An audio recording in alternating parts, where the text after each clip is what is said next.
Hello, I'm James Mallinson from Oxford Investment Consultants, and I'm delighted to be joined today by Alan Finlay, the CEO of OTIF investee company Salunda Limited. Alan, can you tell us briefly about your background and how you came to join Salunda? Absolutely, James. I'm a mechanical engineer by training. I studied engineering at the engineering school in University College Dublin, and I spent my career in various general management and commercial roles.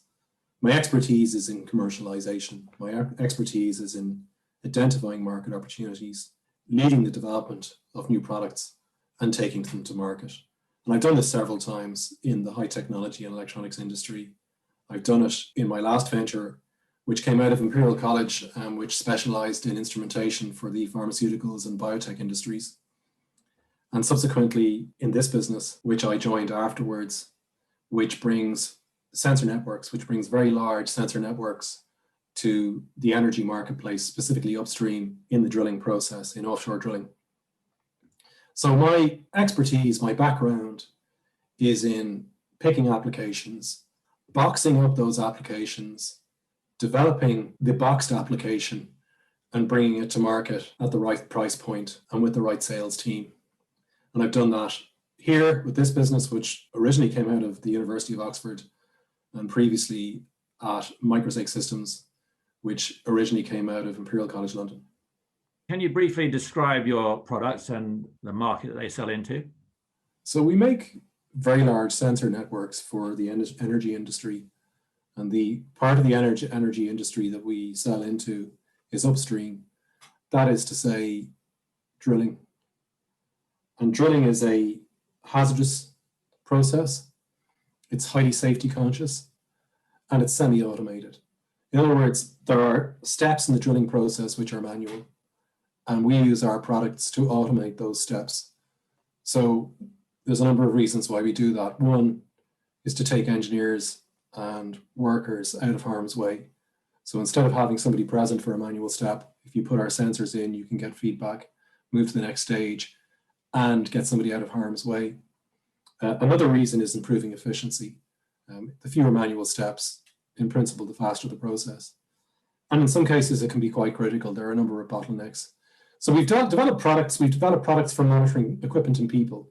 So we have sensors and software that track the location of equipment and people, and we use the feedback to keep the two apart. So for example, if somebody gets too close to a machine, we can temporarily pause that machine to ensure that person isn't in harm's way. So I've got an example of one of the devices here. This is what we call the personnel locator. So a worker would take this in his or her pocket, and we can locate that individual with a high degree of precision and accuracy. And we can use that location to interlock, to pause the machine if that individual is too close to it. So for example, if your back is turned to a piece of equipment and if it's approaching you, we can stop that piece of equipment until you're gone, okay? So that's one example of what we do. In other places, we monitor machinery and we provide feedback, and knowledge of that machine's position or of its condition can be used to move to the next step in a process or pause a process if it's in a dangerous condition. Can you tell us about the challenges that Salunda is solving? Well, if anything, the challenges that we confront have accelerated in the last year with the coronavirus pandemic. Specifically, in our industry, it is highly safety conscious. The industry is very hazardous. By and large, you're sending people into hazardous environments. And the technology that we deliver, the products that we install, are by and large intended to keep people out of harm's way. And if you look at the process that we sell our products into, it's a combination of machinery and people. And our products are used to take people out of the loop, to automate processes which today are manual, and in so doing keep people out of harm's way, but moreover to reduce the number of people who need to be involved in the process. So for example, if we take drilling is semi-automated and there are a number of manual steps, and our devices, our sensors, our technology, our software is used to automate those steps for two reasons. One, so that people are out of harm's way, people don't need to be there to see that step. But secondly, to reduce the number of people who need to be involved, and finally, to improve efficiency. And with coronavirus, that trend has accelerated. the market is moving to a situation where there'll be fewer people offshore and therefore more monitoring and more technology. You have a great team centered mainly based in your headquarters near Oxford. Can you tell us a bit about the team and how you've built it up since you joined the company? Yeah, we built the team up in a number of different ways. One of our expertise is in the area of very large wireless sensor networks. So we put out large numbers of sensors, thousands of sensors. And the know-how needed to build that network came to the company when we hired a group of engineers from a company that had failed. So, as is often the case, another company's crisis can be your opportunity. And we poached a group of engineers and brought them into the company, and they developed a wireless protocol, which we've used very successfully to deploy our products throughout the marketplace globally, internationally. So we've handpicked engineers and scientists. We've also worked very hard on sales, and we've worked hard to build up our own sales team. We do our selling directly.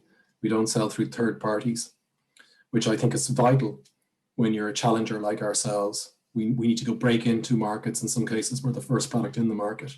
So it's very important to be in control of that sales process.